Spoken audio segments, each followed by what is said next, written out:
Who gon' take it there? Who gon' take it there? Who gon' take it there? Who gon' take it there? Electricity, electricity, electricity, electricity. You know what's in the air. You know what's in the air. You know what's in the air. You know what's in the air. It's possibility. It's possibility. It's possibility. It's possibility. Alright, so Destiny is still obsessing over this whole chorus thing that Taylor Lorenz published an article about through Wired, revealing that there's a group of influencers that were receiving some funding through a company called Chorus that was attached to dark money, and there was a significant amount of pushback from both people in the program and also, I guess, fans of people in that program, saying that, you know, it's not dark money or it's not fair for her to go after these creators. Essentially, it's fueled by the idea that going after left-leaning or liberal influencers for this verified claim that they're taking dark money is not fair play or detrimental in some way. So I think she's attracted a lot of ire because of that. But for real, there's been no updates in this case. I do not know why Destiny is still talking about this specifically. I think he's identified it as an issue that he cares about a lot, and people in his orbit, I think Ethan Klein also has personal issues with Taylor Lorenz, but was on this same brigade. I have no idea if those two guys are affiliated or if they get along, but I do think they're kind of on the same wavelength when it comes to that Taylor Lorenz's attack on the Chorus program is bad faith. So I'm not going to spend that much time on this because really it's old, but this conversation happened a couple days ago, and I do want to clarify a little bit because they kind of get to the bottom of it pretty quick on every single one of these subjects, and then it just keeps going around in circles. Destiny is just purposely keeping it going around in circles because even if he doesn't like the answers that she's giving, she has answers for all of this, and there's really not that much more to talk about. So watch this few clips of them talking. This is part of a much longer discussion, but really in these few clips is the entirety of the substance for the most part. Are you not a recipient of money from the, I want to call it the Amygdala Fund, but I know that's not what it's called. There's a guy who, do you know what I'm referring to, or are you gonna? Are you talking about the Omidyar? Yeah, that one, yeah. Okay, so Pierre Omidyar is not Qatari as far as I'm aware of, but he is a billionaire that has his own political action dark money group that I'm not affiliated with and have never accepted money from. And then he also funds The Intercept. He very famously funded The Intercept, funded Honolulu Civil, but he funds a bunch of journalistic institutions, and he funds a non-profit, non-partisan, non-political reporting fellowship that I did last year. Yeah, that thing that you're referring to, that would be dark money. No, it's not dark money. I know exactly who funded it. It's not a 501c4, whatever. It's structured as an LLC. Yes, I know. They had to issue a statement. They literally had to issue a statement about this because people were going online and making these ridiculous claims. Trust me when I say you cannot be accepting political dark money and working as a mainstream media journalist. You cannot. You could write an opinion column maybe, but certainly you cannot do reporting. You cannot. That would be against the ethics policy of any mainstream media place that I've ever worked for, and a bunch of digital media places that I've worked for. You cannot do that. Okay, I don't believe that's true. But so the money that you've gotten, the money that you've gotten comes through something called the Omidyar Network, correct? No.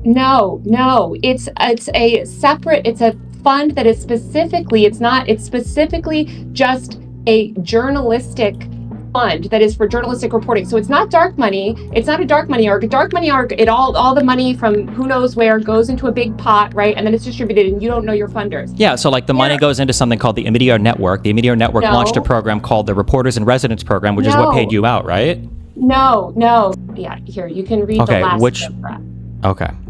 Omidyar Network receives no funding for the Reporters in Residence program via the 1630 Fund or any other outside sources. That's really important, Destiny, because I could not work as a freelance journalist if I accepted dark money. Prior to my article, none of this was public. And that is the whole problem, I would argue, with these funding systems, is that unless a journalist gets a hold of it, they're not inherently public or they're not inherently disclosed to the followers of these influencers while they're creating this content. And that's a problem. I'm a journalist. I disclose where I get my money. Now, you seem to have some issue with the Omidyar's reporting in residence program. I can promise you that it is not a grand conspiracy that myself and all of these other journalists have taken part in this program, and that it's somehow, I don't know, you're sort of conflating it with the 1630 fund. It's nothing like that. Not to mention, it's exactly like that. It is. It's not like, not to mention, well, I'll say the second part. Destiny, an investigative journalism fellowship is nothing like a secret political influencer program at all. What was secret? Wait, what part is secret? It was never public. The funding program with Chorus was never public. All the money that flows out from the 1630 fund has to be part of public filings. Yes? It was not public. Wait, can you say yes or no to that? Are you able to answer that question? All the money that flows out for like political or activist or whatever stuff, any kind of like thing like that from the 1630 fund, all of that has to be on a public tax filing. I have no idea, but regardless, wait, how can you have Taylor? If you're reporting on this, how can you have no idea if the statement I just said is true or not? Show me where it was public. Okay, so here's a form 990. This is 117 pages long. This is of the 1630 fund. This is for 2024. I would have to, I guess, go find the 2025 one. But this here should have every single thing listed in terms of where their money. Show me where it's disclosed. I don't even know. I don't know what the entity is registered under. I can find this information for you, but it's going to take me some time. I don't have this right on my fingertips. If you're gonna say this argument that this was all public and that it was disclosed, where was it disclosed? You said this was public. You said that there was. There are public filing requirements for these programs. My understanding. No, you said that influencers had disclosed it and could talk about the fact that they were part of this funding program. My understanding is influencers weren't forbidden from disclosing it. I don't know if all of them did. I don't know if they're required to. They were forbidden from disclosing it, and you have no evidence showing that they weren't forbidden from disclosing it. So the onus is on you to make that, to prove that. And we cite the contract, and you will not, I promise you, but I'd love for you to try, find me any evidence that these creators disclosed that they were part of this funding program before my article. As in they were making money, or as in that Chorus? No, that they were part of a funding program. I don't know when you say funding program. I don't know what that means. Like your reporters and whatever thing, like that funding program, or?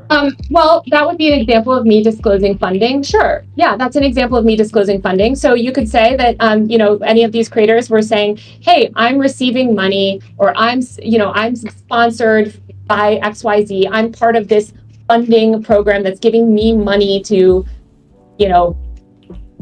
promote whatever XYZ sort of messaging. None of them disclosed it.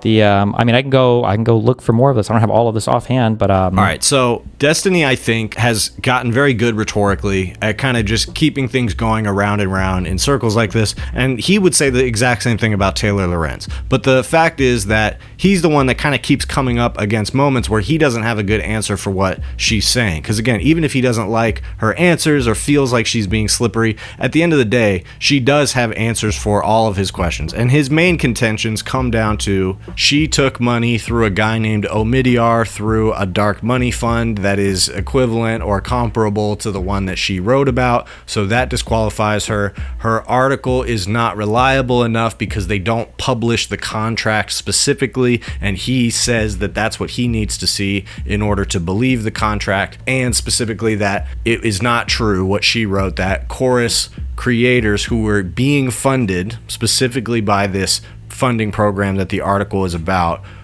disclosed that they were a part of it. So those are his main contentions. Now, when it comes to this Omidyar thing, the split is pretty simple, but you can see how essentially what his rhetorical style is he continues splitting hairs to try to keep creating claims that Taylor Lorenz has to disprove. So she essentially says that she receives funding through a person, specifically Omidyar, that has a separate dark money fund, but the fellowship that he sponsors is only money from him specifically that goes through an LLC that they have issued a statement is only money from him and not money coming from any other outside sources. So they've publicly stated that. And this is a pretty standard journalistic fellowship, but even if you don't like that she did a program like that, or you think it's hypocritical that there's some billionaire involved in this program, the difference is very clear. The funding has been disclosed about who this money is specifically coming from. It comes from this Omidyar guy, and that is at least the claim about where the money comes from. You cannot make any similar claim about the 1630 fund. The whole point of it is that all of the funders of it are obscured. So even if you grant the point that he's making that the 1630 fund has to disclose where its money goes, it still is true, based on the article, that the people specifically involved in the program where they were receiving money through Chorus were not able to disclose that money. So that money was coming through the 1630 fund, and there was no disclosure happening on the other end, as well as there being no disclosure about who puts money into the 1630 fund. Now, there's a couple points here where Destiny could make a claim if he wants to. If he wanted to make a claim either that the Omidyar network that is putting money into this fellowship is receiving money from somewhere else. There's somebody else putting money into the pot that is going to this fellowship. He could present paperwork that makes that claim. He also, as they're going through here, could present paperwork that it was disclosed that these people, these influencers, took money from that specific source, let alone the fact that even disclosing that would not disclose the people that the money was coming from. But they didn't even disclose that they were taking money through Chorus or the 1630 fund. And Taylor Lorenz alleges through this article that that is the language of the contract. So there's been disputes about that, and you have some of these influencers who are either affiliated with Chorus or not coming out and saying this is not true, it's not a lie, but no one has presented any evidence that contradicts it. So then you get to this broader argument about journalism, where essentially Destiny is demanding to see the contract. And he's saying that the article is not legitimate, it's not trustworthy, unless they present the contract. So aside from the fact that that's literally just his arbitrary demand, not attached to any other burden of proof, except one that he can make argumentatively. So he can keep saying, well, I'm going to make all these claims, I'm going to say this or that about dark money or how what you're doing is exactly the same, even though the funding was disclosed, but I don't have to present any proof. I don't have to back up the claim. You're the journalist. But because she's the journalist, and because this is going through an outlet, Wired, as she says, there are lawyers involved, there are editors involved, and that's why she went to a company that is backed by Condé Nast that ultimately has lawyers to look at these sort of things, because she wanted that backing. So the reality is nothing has been corrected in the article, nothing has been updated, and so if there is something incorrect in the article, that correction could be made easily, but it hasn't been. So the reporting stands up.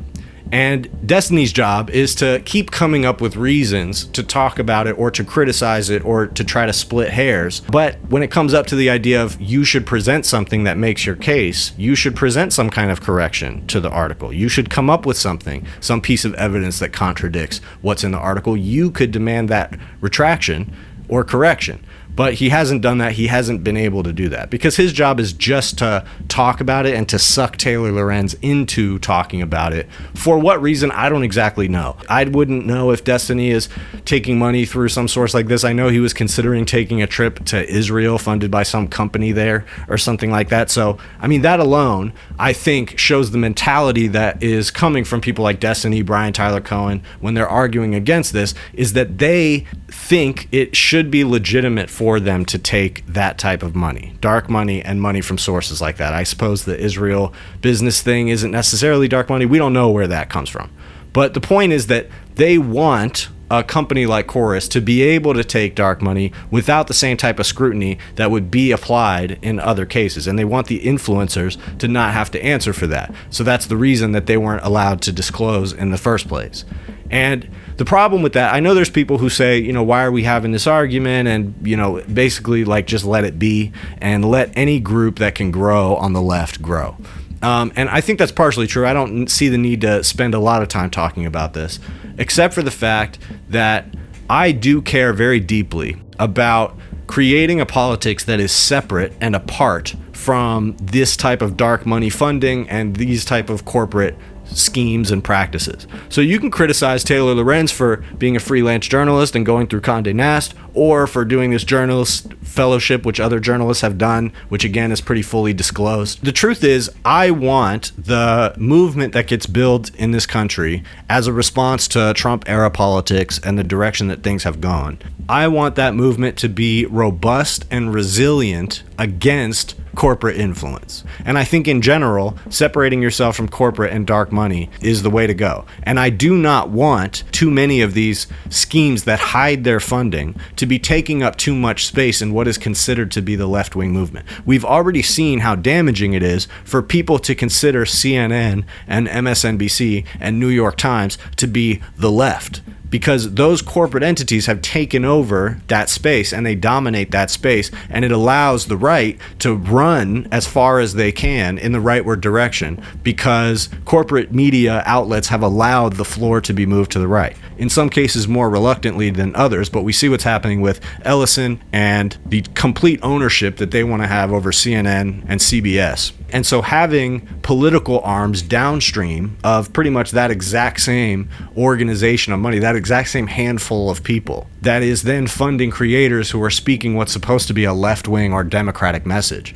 That is exactly what has rotted the movement and makes it so that it stands for nothing. And the only way to create a movement that is prepared to take back power in this country and also do what is required to repair this country once power is gained, it has to be one that is not attached to those type of corporate flows of money. And alternate structures have to be built, at least more accountable structures have to be what's behind that. And whether you trust it or not, there is a more developed system of accountability behind Taylor Lorenz and her reporting and even the fellowship that she went through than this chorus system. And that's ultimately the foundation of all of this. And it's why criticize her all you want, but the comparison, trying to conflate her and money she's taken with what she reported about, is just purposely misconstruing politics for the purpose of legitimizing corporate money, and that's not acceptable. So since I'm talking about Taylor Lorenz, I may as well highlight some of the stuff that she's been talking about lately. She's been going on a tear, publishing articles in different outlets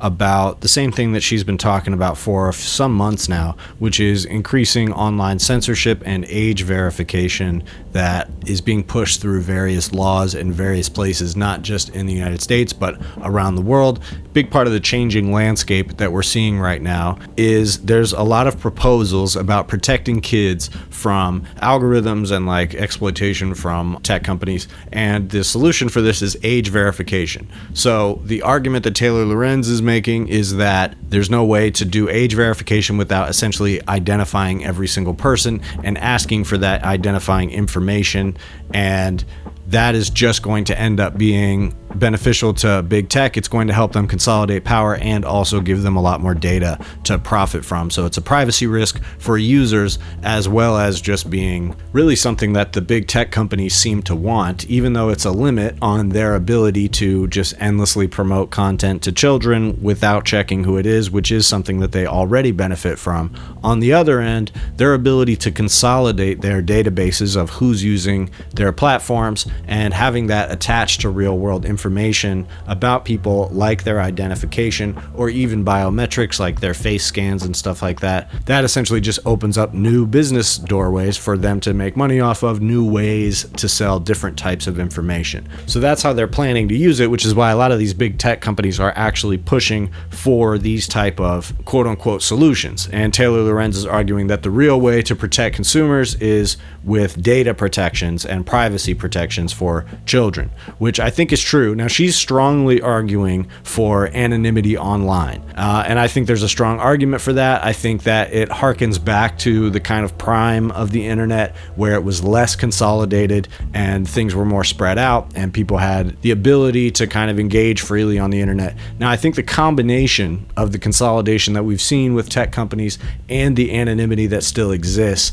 has become pretty problematic, because you have these slot machine type social media companies that are kind of designed to figure out who you are and keep you addicted. So it's not clear how much that would change under this, new world order of having everybody identify themselves. But the idea would be to create a running track record, a running database of everybody and verify them based on that, whether it's their IDs or biometric information, stuff like that. So since this is an issue that has been talked about for a long time in terms of social media and its effect on children, it is inevitable that this is going to be kind of reckoned with in many different ways. Certain places have already pushed through laws like this. Other places are just considering it. But pushing back on, I think, that consolidation is very important to do right now. And this is at a time where the government is trying to consolidate their ability to identify people and streamline the process of arresting, detaining, possibly deporting, or permanently imprisoning people that just disagree with the state or have said things that they don't like, said things that kind of cross the radar of the government. So the current structure that we exist under is the worst one for this type of consolidation under age verification to be happening. And I think that's the most important reason to push back on it. And I think the wins are mostly going to happen at like a local level and prevent the tide from pushing too far when it comes to this type of regulation. Because again, this is the regulation that the corporations want. So creating ecosystems of commentators and reporters that are talking about specifically the solutions that the big tech companies don't want versus the ones they do want is how we can start to recapture some of the cultural space that has been lost not only to the right wing, but also to faceless corporate conglomerates that dominate a lot of the so-called left. So I don't necessarily agree with Taylor Lorenz about everything. I don't know if we 100% see eye to eye, even when it comes to this privacy issue, but I think that she has the right motivation when it comes to it, and I think it's a worthwhile issue, as is the issue of dark money in left-wing politics. Me too close to, too much to do. The mission is too crucial. Shout it out from the rooftops until I lose vocals. Who gon' take it there? Who gon' take it there? Who gon' take it there? Who gon' take it there? Electricity, electricity, electricity, electricity.